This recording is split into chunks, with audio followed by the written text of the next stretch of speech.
तर इकडे मुंबईमध्ये सुद्धा आज एक मोठं आंदोलन उभं राहणार आहे तरुणांच्या समर्थनासाठी। मनसेकडून मुंबईतल्या आझाद मैदानामध्ये आज आंदोलन होणार आहे आणि चला व्यवस्थेला प्रश्न विचारूया म्हणत सरकारला आज मनसे घेरणार आहे।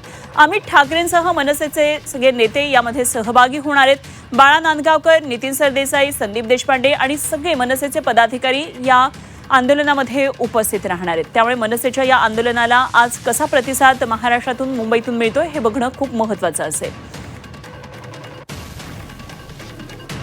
तर या आंदोलनासाठी मनसेने आता जय्यत तयारी केलेली आहे आणि मनसेच्या या आंदोलनासाठी संदीप देशपांडे सुद्धा सज्ज आहेत। आंदोलनासाठी संदीप देशपांडेंनी एक विशेष असा टी-शर्ट तयार करून घेतलेला आहे आणि चला व्यवस्थेला प्रश्न विचारूया असा आशय या टी-शर्टवर लिहिण्यात आलेला आहे। आंदोलक विद्यार्थ्यांसाठी आता मनसे मैदानात उतरलेली आहे। विद्यार्थ्यांवर झालेल्या लाठीचार्ज संदर्भात मनसे आपला संताप व्यक्त करणार आहे आणि त्याचबरोबर विद्यार्थ्यांच्या आंदोलनाला ते पाठिंबा देण्यासाठी चला व्यवस्थेला प्रश्न विचारूया असं म्हणत आज घेरणार आहेत।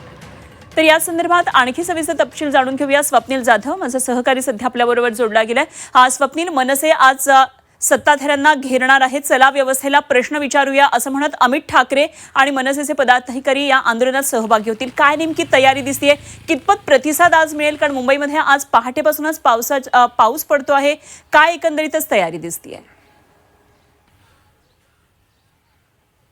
नक्कीच मोठ्या प्रमाणात तयारी ही मनसेकडून करण्यात आलेली आहे। प्रशासनाला व्यवस्थेला प्रश्न विचारण्यासाठी हे आंदोलन पुकारलेलं आहे। चेंबूर दुर्घटना असेल, यामध्ये विद्यार्थ्याचा झालेला मृत्यू असेल आणि तरुणांचं आंदोलन हे मुंबईमध्ये सुद्धा पाहायला मिळतंय। काल शिवतीर्थाच्या बाहेर सुद्धा आंदोलन झालं होतं, यामध्ये अमित ठाकरे आणि शर्मिला ठाकरे सुद्धा सहभागी झाले होते। मात्र आज आझाद मैदानामध्ये आंदोलन होणार आहे आणि आंदोलनाला मनसेचे नेते असणार आहेत, अमित ठाकरे सुद्धा असणार आहेत आणि संदीप देशपांडे सुद्धा असणार आहेत। चला व्यवस्थेला प्रश्न विचारूया या आशयाखाली खरं तर हे आंदोलन असणार आहे। त्यामुळे जे तरुणांचे प्रश्न आहेत, जे जनतेचे प्रश्न आहेत, ते प्रश्न या आंदोलनातून मांडण्यात येणार आहेत आणि या संदर्भातील उत्तर हे प्रशासनाकडून आणि व्यवस्थेकडून मागण्यात येणार आहे।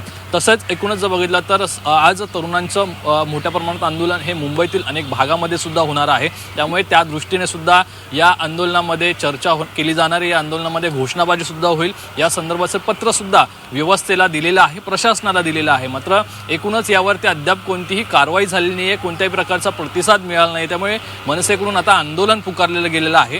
या आंदोलनाकडे मोठ्या प्रमाणात जो तरुण वर्ग आहे तो एकवटताना पाहायला मिळतोय आणि इतर जे कार्यकर्ते मनसेच्या असतील, विद्यार्थी सेनेच्या असतील, हे सुद्धा या आंदोलनामध्ये सहभागी होताना पाहायला मिळतील। त्यामुळे आझाद मैदानामध्ये आज तरुणांचा मोठा जो एल्गार आहे तो आपल्याला पाहायला मिळू शकतो। ठीक आहे स्वप्नील, जरूर या सगळ्या घडामोडीवर लक्ष ठेवून राहा, वेळोवेळी चर्चा करूया। तुर्तास धन्यवाद। स्वप्नील जाधव आमचे प्रतिनिधी आपल्याबरोबर होते।